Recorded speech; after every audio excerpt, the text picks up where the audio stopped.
Exodus 2, Birth of Moses. A man of the house of Levi went and took a daughter of Levi as his wife. The woman conceived and bore a son. When she saw that he was a fine child, she hid him 3 months. When she could no longer hide him, she took a papyrus basket for him and coated it with tar and with pitch. She put the child in it and laid it in the reeds by the river's bank. His sister stood far off to see what would be done to him. Pharaoh's daughter came down to bathe at the river. Her maidens walked along by the riverside. She saw the basket among the reeds and sent her handmaid to get it. She opened it and saw the child, and behold, the baby cried. She had compassion on him and said, "This is one of the Hebrews' children." Then his sister said to Pharaoh's daughter, "Should I go and call a nurse for you from the Hebrew women, that she may nurse the child for you?" Pharaoh's daughter said to her, "Go." The maiden went and called the child's mother. Pharaoh's daughter said to her, "Take this child away and nurse him for me, and I will give you your wages." The woman took the child and nursed it. The child grew, and she brought him to Pharaoh's daughter, and he became her son. She named him Moses, and said,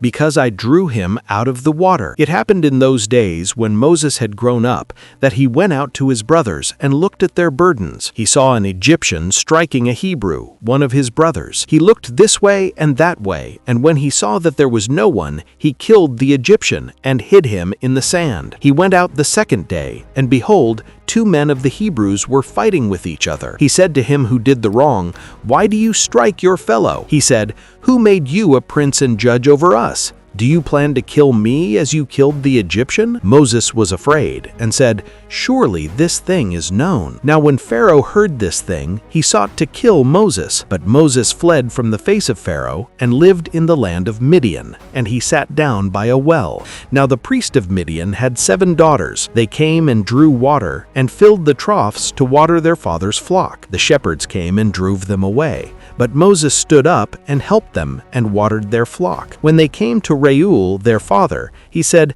"How is it that you have returned so early today?" They said, "An Egyptian delivered us out of the hand of the shepherds, and moreover, he drew water for us and watered the flock." He said to his daughters, "Where is he? Why is it that you have left the man? Call him, that he may eat bread." Moses was content to dwell with the man. He gave Moses Zipporah, his daughter. She bore a son, and he named him Gershom. For he said, "I have been a sojourner in a foreign land." It happened in the course of those many days that the king of Egypt died, and the children of Israel sighed because of the bondage, and they cried, and their cry came up to God because of the bondage. God heard their groaning, and God remembered his covenant with Abraham, with Isaac, and with Jacob. God saw the children of Israel, and God was concerned about them. And that's it. I hope you enjoyed the video. If you did, leave a like, subscribe to the channel if you haven't already, and don't forget to activate the bell to receive all notifications of future videos. Tell me in the comments what you thought. Thanks for watching, and see you in the next video.